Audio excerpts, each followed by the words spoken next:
discurso do Lula, todo mundo fez esse destaque aí para a questão da popularidade, justamente por ele ter puxado muito o discurso para a questão de desigualdade, importância da linha de crédito e tudo mais. Mas antes até da gente entrar nos detalhes do programa Acredita diretamente, Reinaldo, queria puxar outro ponto com você. A gente viu mais cedo o Randolfo Rodrigues falando sobre a importância que você já destacava agora do Lula entrar mais no embate, na discussão aí com o Congresso, falando especificamente da regulamentação ali, da reforma tributária. Só que aí agora a gente puxa um trecho, inclusive, da fala do presidente no lançamento desse programa hoje, trazendo esse destaque aí, então, dele cobrando os ministros dele a facilitarem, dentro de discussões como essas da linha de crédito, a aprovação das pautas no Congresso, trazendo esse conflito. Ele cobrando ali do Haddad e do Alckmin essa articulação, esse trechinho que eu queria passar aqui com você, botar aqui na tela a fala do presidente.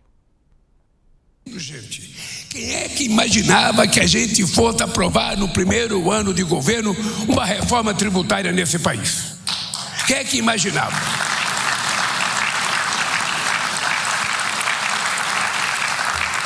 Numa situação em que nós começamos governando antes de tomar posse, que foi a PEC da transição, porque o outro não deixou nada nem para pagar as dívidas dele. Então nós tivemos que fazer uma PEC da transição. E isso permitiu que a gente conquistasse credibilidade do ano de 2023 para fazer o que está acontecendo. Num país em que o partido do presidente só tem 70 deputados em 513. Só tem 9 senadores em 81. Isso significa que o Alckmin tem que ser mais ágil, tem que conversar mais, o Haddad tem que, sabe, ao invés de ler o livro, ele tem que perder algumas horas conversando no Senado, na Câmara. O Hélito, o Rui Costa passa uma parte do tempo conversa com bancada A, com bancada B. É difícil, mas a gente não pode reclamar, porque a política é exatamente assim. A política é assim. Eu lembro que no final dessa frase ele até colocou de que quem não gosta não é para fazer, que esse é o jogo mesmo, né, Reinaldo? Mas aí, para a gente entender essa cobrança, eu citei essa entrevista do senador Randolfo Rodrigues mais cedo, que é isso, ele falando da importância da presença do Lula mais ativa nessas negociações. Isso não é papo de hoje, a gente já vem acompanhando, tendo em vista todo o clima que está rolando lá no Congresso, e agora jogando ali de volta e fazendo essa cobrança pública ali dos ministros. Como é que você vê essa fala? Olha, eu vejo menos como cobrança pública e mais, claro, há uma cobrança, ele até brinca, né? Como é, o Haddad tem que ler menos livros, tem que conversar mais, né? Porque o Lula tem esse senso de humor, às vezes ácido ali, porque o Haddad ele tem digamos assim, ele é o mais intelectualizado dos ministros do Lula, né? É o mais atinado com questões de natureza abstrata. E é mesmo. Isso não, é a formação dele, né? Quem lê o livro dele, O Terceiro Excluído, é um livro dificílimo de ler, né? Porque é o tempo todo trabalhando com referências e tal. Então, Lula está dizendo, a política é essa arte da conversação. Agora, o que ele lembra de fundamental aí, e eu sei o quanto eu já escrevi a respeito e polemizei sobre, né? Ele lembra muito bem, ele começou a governar em novembro de 2022. Ele começou, olha, a situação é tão interessante, Natália, que enquanto o Lula já estava governando, o Bolsonaro estava tentando impedir a sua posse. O Lula estava articulando a PEC da transição, que apanhou muito do mercado financeiro, de maneira injusta, absurda, porque a PEC da transição serviu, e ele está certo, para fechar contas do governo passado, tinha um espeto de 300 bilhões, aquele superávit que eles apresentaram era um superávit picareta. Então, a PEC da transição serviu para fechar contas do governo passado e serviu para tentar articular o futuro. E isso foi feito enquanto o Lula nem tinha tomado posse. tinham reservado 36 milhões no orçamento de 2023 para o Minha Casa Minha Vida. Depois da PEC da transição foi para 9 bilhões e meio, por exemplo. Programas sociais que tinham desaparecido. Olha que curioso. O Bolsonaro é um cara de extrema-direita, governou com programa de extrema-direita e tinha o apoio do Congresso, um Congresso majoritariamente conservador, com uma parcela imensa já reacionária. Isso no governo Bolsonaro. Depois piorou um pouco. Se fala muito que é importante que você tenha um presidente alinhado com o Congresso. Nós tivemos um presidente alinhado com o Congresso, o governo Bolsonaro. Foi bom, meu bem? Foi bom? O governo Bolsonaro foi bom? Então, um presidente reacionário, com o Congresso de conservador para reacionário, majoritariamente. E o que é que se fez mesmo? Além de ter largado um rombo monumental, para os outros ter destruído programas sociais. O Lula conseguiu, e ele lembra muito bem, o partido presidente tem 70 deputados e 513. O partido presidente tem 9 senadores de 81. Portanto, está tendo de negociar o tempo inteiro. E conseguiu produzir os resultados, lembrei aqui, resultados positivos hoje. Segundo a FGV, o Brasil vive um momento com a menor miséria da sua história. Pessoas em situação de miséria. Ah, isso não vale nada. O que é que vale? O que é que vale? Mas, de qualquer modo, quando se olha o futuro, o Lula está fazendo macro escolhas que comprometam o Brasil. Então, por exemplo, nós sabemos a importância do agro no Brasil. O Plano Safra, por um acaso, foi um Plano Safra miserável de quem não dá importância para o agronegócio, né? Sendo que o Brasil, uma das coisas que se fala do futuro do Brasil, o Brasil, sim, como fornecedor de alimento, não há nenhum problema nisso. Apenas que a gente não pode se descuidar também da parte técnica, industrial, da tecnologia. Mas é uma coisa fundamental. O Brasil está se descuidando do futuro? Não está. Nós temos um mau governo? Não. Hã? Agora, para mim, Reinaldo, né, eu que faço jornalismo opinativo, eu falo isso e, à medida do possível, acho que eu faço para tentar iluminar um pouco o debate. Agora, eu acho que a imprensa, de maneira geral, é preciso também estabelecer algumas linhas do inaceitável, que não basta reportar, né? É preciso que a gente saiba quando há ameaças efetivas ao processo civilizatório. Elas estão aí, né? Elas estão aí. E, infelizmente, muitas vezes se faz a escolha errada, né? Entre Xandão e Musk, se escolhe o Musk, né? Como se Musk realmente representasse um compromisso com a liberdade, né? O Bin Salman, aquele que derrete pessoas lá na Arábia Saudita, é amigão do Musk e não diria que ele é realmente um paladino da liberdade, né?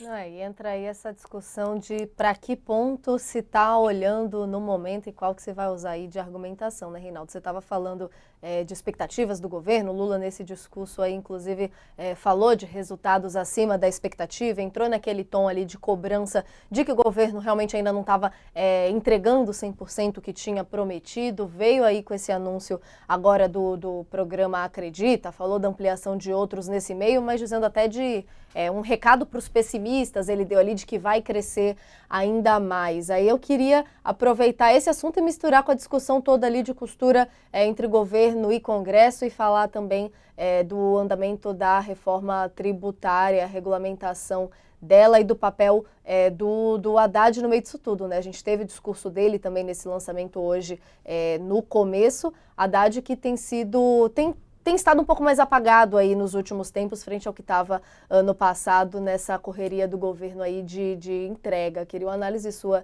nesse sentido também, da gente entender aí o posicionamento e a postura dos ministros nos últimos tempos. Eu acho que o Haddad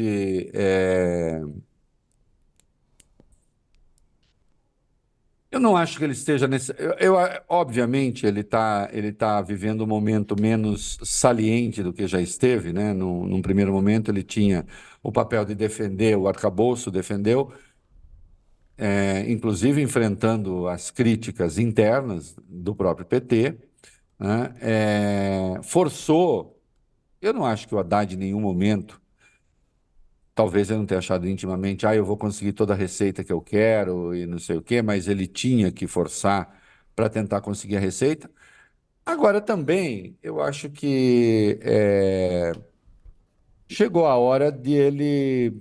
Eu acho até é bom que ele saia um pouquinho, deixe de ser um pouco o protagonista desse negócio e entregue a questão para a negociação política.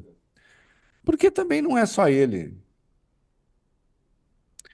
Veja só, como é que um ministro fica lutando desesperadamente? Ele lutou, né, para conseguir as receitas em busca do déficit zero. Houve conquistas importantes aí, né, como a questão do CARF, a tributação das offshores, dos fundos exclusivos. Tudo isso foi importante, né? Mas aí o mercado diz, sem corte de gastos não adianta. Então, já não é mais assim, o mercado vira aquele pai patrão, né? Aquele pai patrão que nunca está satisfeito, né? Por mais que a criança faça, né? Diz, não cumpre mais com a sua obrigação, ainda está faltando isso, aquilo, aquilo, aquilo, aquilo. Ok, tá. Mas também é preciso, e cada vez mais eu cobro isso, eu vejo vetustos senhores escrevendo a respeito com uma sapiência. Eu acho bonito isso, né? Essa gente, como diria, como o Caetano cantou numa das músicas, essa gente que conhece o mundo desde o fim, né? Tipo Gita, já viu tudo, né? Sabe a Gita do Raul Seixas? Eu nascia, ou a Gita, nascia 10 mil anos atrás, né? Gente que já viu tudo, né? Sabe tudo, né? Presente, passado, futuro. Tem cortar gastos? Então digam de onde.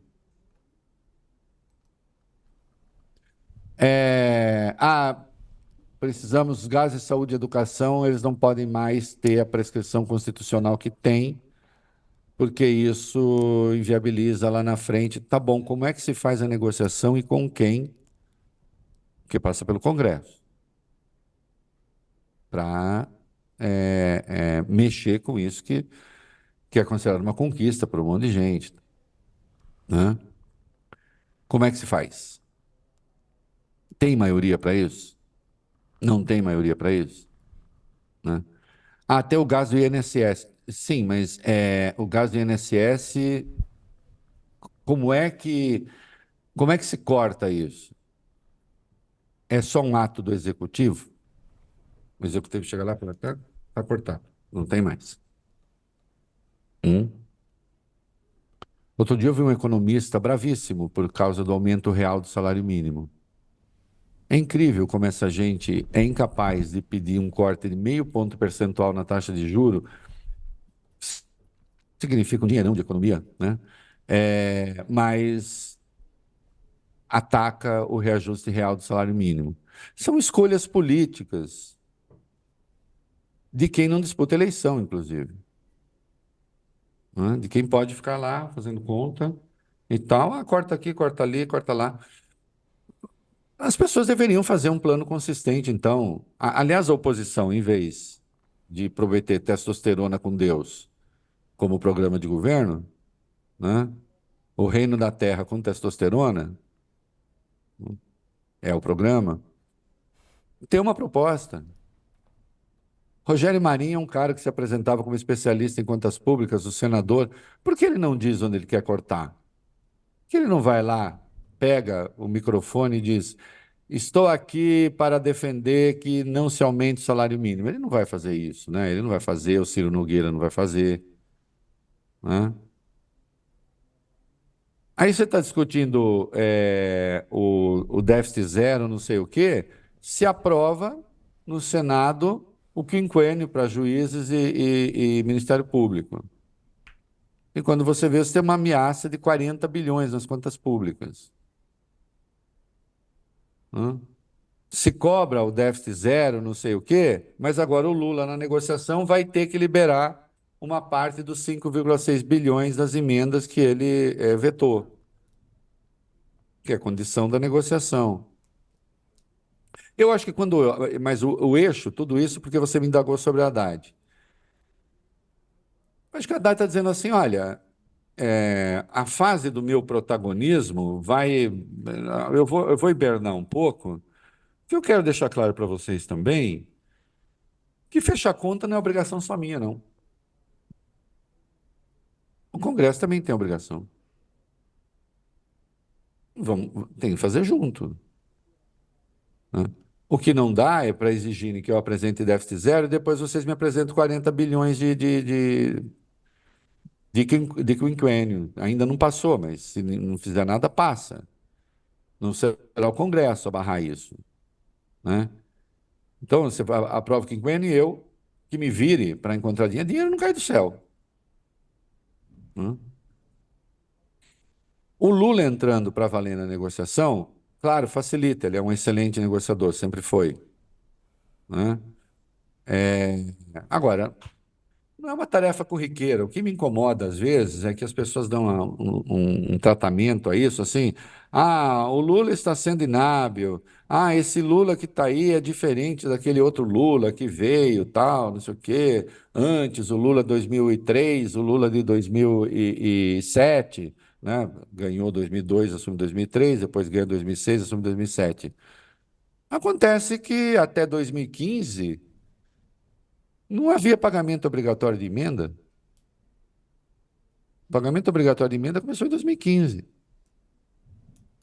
Né? O É governo uma... Dilma impuseram a ela o pagamento das emendas individuais. Depois, 2019, governo Bolsonaro, passa a ser obrigatório o pagamento das emendas de bancada. E agora meteram as emendas de comissão, o ano passado. E aí, quando você vê, o Congresso brasileiro tem 53 bilhões de 222 que sobraram. Entende? 23,8%. Quase um quarto do que sobra de dinheiro. Sim. E é só do Haddad a obrigação É uma de mesma... fechar conta? Não, exato, é uma mesma estrutura, passando por mudanças ao longo do tempo, mudanças na dinâmica ali, e aí esse destaque então que você traz do Uma Haddad de que não mudança de cabe só... poder, efetivamente. Uma É, mudança, exato, e desculpa. lideranças que ficam acostumadas com isso, né? Ponto aí, inclusive, desse desconforto todo do Arthur Lira nessa história. Mas que agem, Natália, como se fosse no passado. Como se o presidente tivesse o poder olímpico que tinha para liberar emenda, como tinha antes. Libera aqui, não libera. É claro que era mais fácil. Não, Então você dividia efetivamente, você fazia um governo de aliança, distribuía ministérios para partidos. Isso, no chamado presidencialismo de coalizão no Brasil, faz sentido, é assim que são as coisas. Nós não somos aqui democrata republicano. Lá você pode parar, você para o pagamento de tudo, né? O governo para de pagar conta por causa de um senador. Pode parar. Não tem aqui essa, a né? boiada vai Ó, rolando. isso. Agora aqui não, aqui você tem, é esse o sistema. Tem malefícios, mas também tem benefícios. Mas você tinha esse modelo, mais as emendas, era relativamente fácil, eu digo, governar nesse sentido, porque o presidente tinha realmente um poder extraordinário. E esse poder foi diminuindo, e muita gente diria, é até positivo, o Congresso tem mais poder e tal. Sim, mas desde que tivesse a responsabilidade também sobre a destinação do dinheiro. Aí eu pergunto, tem? Não tem. Uma das razões por que o Brasil virou um cemitério de obras paradas é porque esses parlamentares vão pegando essa grana, começa a construção de um troço, para, vem outro, pega mais outro, começa a construção de outro troço, e assim vai. Você, inclusive, tira, né, as obras deixam de pertencer a um eixo estruturante de desenvolvimento, vai ficando um negócio todo fragmentado, todo balcanizado, um pouquinho de dinheiro aqui, um pouquinho de dinheiro ali, um pouquinho de dinheiro lá, um pouquinho. No geral, é muito dinheiro.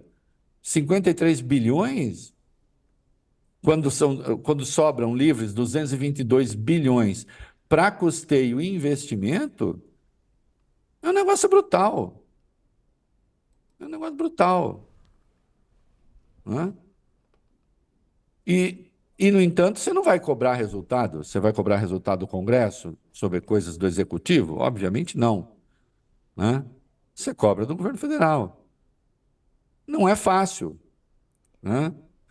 Ah, mas com o Bolsonaro era fácil? O Bolsonaro não governava, caramba.